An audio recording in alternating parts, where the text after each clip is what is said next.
प्रिय बंधुओं नमस्कार। आज हम हत्या पर चर्चा करेंगे। इसके लिए आपको थोड़ा धैर्य से सुनना होगा। शास्त्रों के अनुसार कामना से माया और माया से काया होती है। अर्थात किसी भी जीव को जो ज्ञान सद्ज्ञान प्राप्त होता है, उस सद्ज्ञान से व्यक्ति की कामनाएं अर्थात इच्छाएं बनती हैं। जब किसी जीव में इच्छा उत्पन्न हो जाती है तो उस इच्छा की पूर्ति के लिए वह जो है माया से युक्त हो जाता है, अर्थात वह शरीर धारण करता है। क्योंकि बिना शरीर के कोई कर्म नहीं हो सकता और कर्म के बिना किसी कामना को पूर्ण नहीं किया जा सकता। इस दृष्टिकोण से किसी भी जीव की ज्ञान के द्वारा श्रद्धा उत्पन्न हुई है, अर्थात उसने जो इच्छा बनाई है उस इच्छा को मारना, नष्ट करना। जैसे गुरु की इच्छा, माता पिता की इच्छा,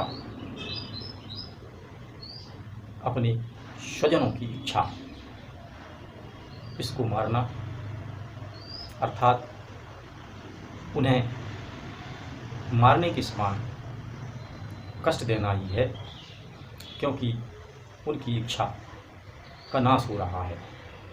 नाश मतलब हत्या।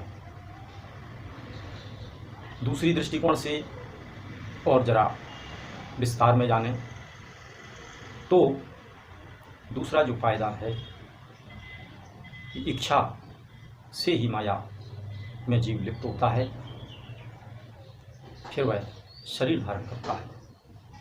तो किसी जीव के शरीर को नष्ट करना अर्थात उसकी इच्छा एवं इच्छा से माया के कारण उत्पन्न शरीर, आप दोनों को ही नष्ट कर रहे हैं।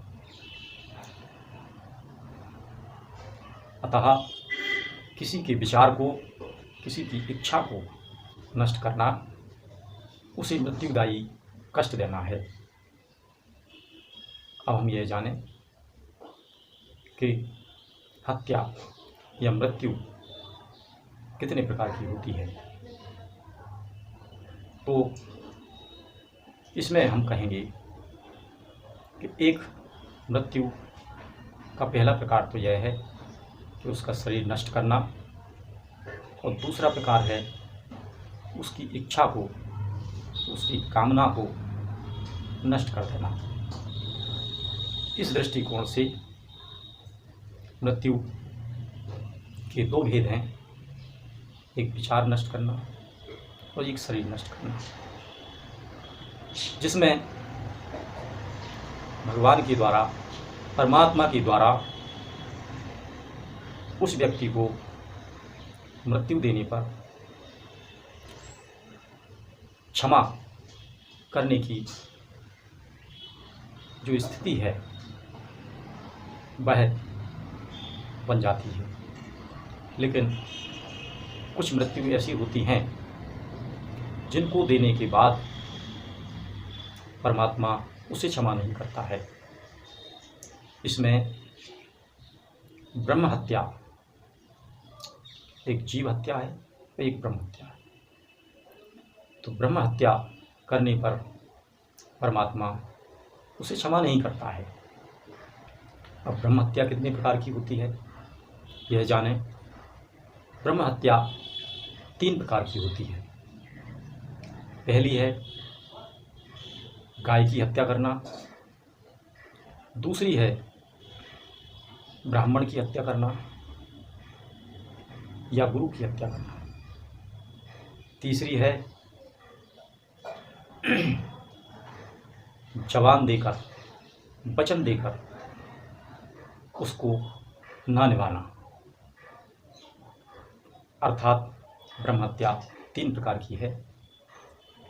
यह हत्या करने पर परमात्मा उस वंश की वृद्धि रोकने का भी दंड दे सकते हैं, और साथ में ही जिस जीव ने यह हत्याएं की है उसको आने वाले जन्मों में उसका फल उसे अवश्य भोगना पड़ता है।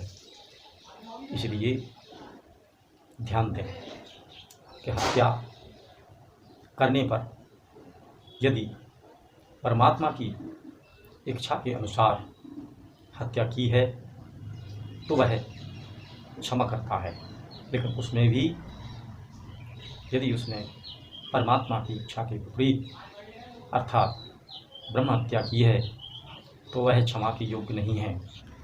अतः जो मोक्ष जाना चाहते हैं उनके लिए अहिंसा परमो धर्मा, अर्थात अहिंसा सबसे महान धर्म है, इसका पालन करना पड़ता है।